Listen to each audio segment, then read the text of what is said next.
Hey everybody, it's Phoenix. What's new on the shelf? Let's check it out. Spoiler alert. Let's get into it.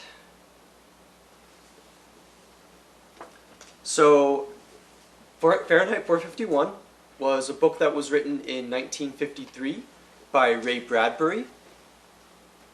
Ray Bradbury is a pretty well-known American writer and considered one of the most important American writers. And he's really interesting because he wrote a lot of science fiction books. He was very much inspired by a variety of different science fiction themes. And Fahrenheit 451 is probably his most famous book, and is certainly one that I did a deep dive into recently because I wanted to rediscover a book that I had read in middle school. Now, the book is actually fairly short. I thought it was longer, but it's 155 pages, so I was a little bit surprised. But I believe that the conciseness of this book, even while it is also literary and deep and dense at the same time, did very good for the emotional punch of the book. And solidifying and cementing the images in your mind of what's going on in the book. Because it's actually a pretty disturbing premise. So basically the book is about, if you haven't read it yet, it's about firemen who are responsible not for putting out fires, but actually for burning books. And it's actually a pretty dark book because it's very dystopian, in line with books like The Hunger Games, and other dystopian books in science fiction. And it's pretty dark, actually. There's actually a lot of passages in the book that feel very bleak because of the way that they're described, the kind of images used. So, for instance, there's a character towards the end of the book who gets ripped apart by a mechanical hound, and certainly Bradbury wanted to capture the intense moments of technology and corruption and dystopia to be able to show the disturbing effects of this kind of world. I remember studying this book in middle school, actually, because there were a lot of metaphors that were consulted, such as the salamander, the sieve, and the phoenix, interestingly enough. And the metaphors are super interesting and very ornate and intricate, and I'll admit, I'm not exactly sure how to analyze them. But one thing that is interesting, because of how it has relevance to me and my own life and how I think about things, is actually the metaphor of the phoenix. But it's interesting because the book captures darker elements of the phoenix metaphor. Like, the idea is that there's more to existence than just this cycle of rebirth. It's this idea that we're even more than what we might imagine from this kind of cyclical process of life and death. And it's a very interesting way of capturing this theme of how even metaphors and symbols break down and they lose their coherence because of the way that we live in a difficult reality and we have to face difficult things, and so even the most potent symbols can actually let us down because they don't capture everything that's going on. The phoenix is actually a superficial metaphor for some of the deeper things happening in this book. But it is really interesting when thinking about how fire is a part of this book, because fire is relevant to the phoenix metaphor, but also relative to destruction itself and what fire destroys because of what it burns. And there's actually a metaphor that's used in this book, which is this idea that fire can be so destructive, and that's what the main character knows. The main character knows that the fire is very destructive because he's a fireman and that's what he's been doing. And yet there's a passage where it's describing fire as actually being a vehicle for feeling warmth and for actually protecting us. And so it's really interesting how in this dystopian world, the idea of fire as being something that can help us stay warm is actually something that's destroying civilization, destroying society, destroying culture by destroying books.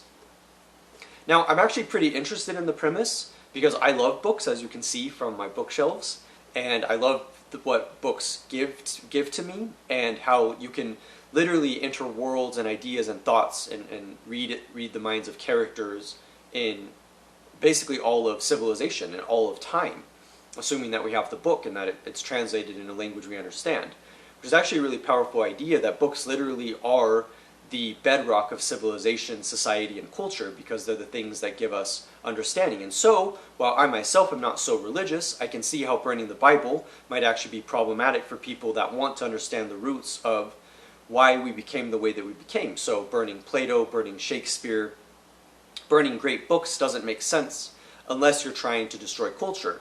And that's actually one of the things that I noticed about this book, which is that it is about destroying culture. It might seem like an innocuous kind of random example, like, well, what could really happen if all of the books were burned? Would that really be so threatening? And I would say that I think it is. That even though it's an unexpected premise for a book, literally a book, kind of a meta element to add on top of that, the metafictional element, it's so interesting to think about how I think that burning books would actually be the end of conversation. If you burn Plato, Shakespeare, the Bible, whatever books we utilize in our understanding of the world, we would actually be broken down because then the ideas break down. And it's really interesting because there's actually characters in the book who help emphasize and reference that time before, you could call it, where books existed and how we've lost sight of knowledge and how we've lost the information that we need to sustain ourselves and to understand who we are. And that's why I think this book is very prescient for our times, because it's easy to take for granted knowledge and take for granted art and take for granted words. And I think that that's why this book has such a popular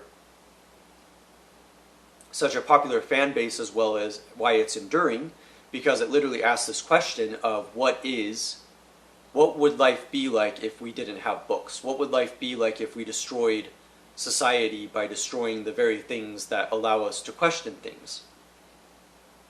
And so that is one thing that's really interesting about the book, which is that the main character, Montag, is super interesting because he is this firefighter, the main character, and yet whenever he sees a woman who is in her house being burned alive because she doesn't want to leave her books, and the firemen don't care because that's what they're assigned to do and tasked to do, is to burn books, then he's very disturbed and never questioned what he was doing, which is also a brilliant metaphor for how that operates, where you don't question what you're doing because it's just a part of your society and you take it for granted.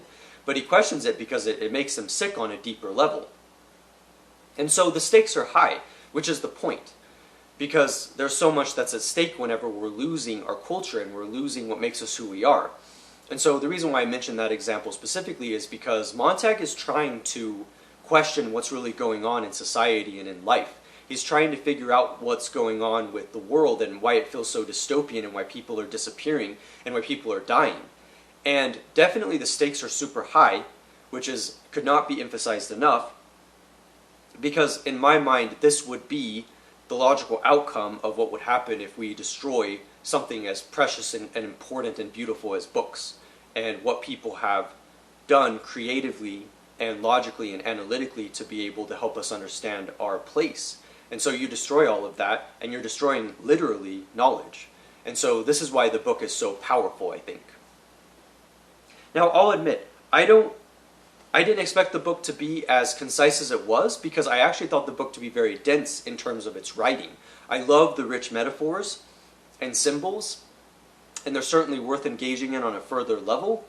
And I think that the writing itself is actually very poetic too, on top of that, because it utilizes this achingly beautiful language to be able to paint pictures and to show us what's at stake here. And I think that's why this book is successful. I literally, like I said, hadn't read it until the last time I read it was when I was in middle school, and so I think at that point I missed a lot of what the book was expressing. But I still remember analyzing the book because of how troubling the characters are in the setting, like Mildred's kind of empty-headedness, basically, and yet you also feel sympathetic to her because she is so naive and almost innocent, even though there's a lot of difficulties that happen with that character. Then there's also Beatty, who is Montag's boss, and how that takes shape, that story takes shape, is really, really disturbing. And so it's just, I don't want to spoil that part because it's very shocking, but I remember that always stuck with me when I read it when I was a kid, because of that powerful kind of, I would say, confrontation that's going on. Because isn't this the idea? This is what you could call Orwellian, based off 1984 and books like that by George Orwell, where it's dystopian because people aren't able to think for themselves anymore. Everybody is always in this confusion that comes from this doublethink, you could describe it, where people are unable to actually do their own thinking and figure out things for themselves. We talk about progress, and books have led to progress, but we take that for granted because we don't realize that later on cultures are forgetting things, and so we need the books to be able to remind us of these things and remind us of our humanity. And if we get rid of that, we're literally destroying the bedrock of civilization. So I definitely recommend this book. I think that readers will get a lot out of it. I think there's a lot that can be gained from reading this book, and the symbolism and the imagery that happens. And I'll be honest, I wish I could write this way because I love science fiction, and I love challenging ideas and things that make me think, and I love being able to explore that world. And so I love books. And so it definitely is impactful in how I think about my own writing and how I can capture beautiful images, or disturbing images for that matter. How I can use language to capture beauty in the world while also capturing the ugliness that's there. And granted, this book is more of an extreme examination of what would happen in these situations where so much is at stake. And that's why I think that it's so interesting, is it's drawing out the difficulties that we would have if we were destroying society and destroying culture and destroying people's ability to remember and people's ability to think through these things. So yeah, I hope that you'll check it out. Fahrenheit 451, super stoked. I really am super stoked that you all stopped by.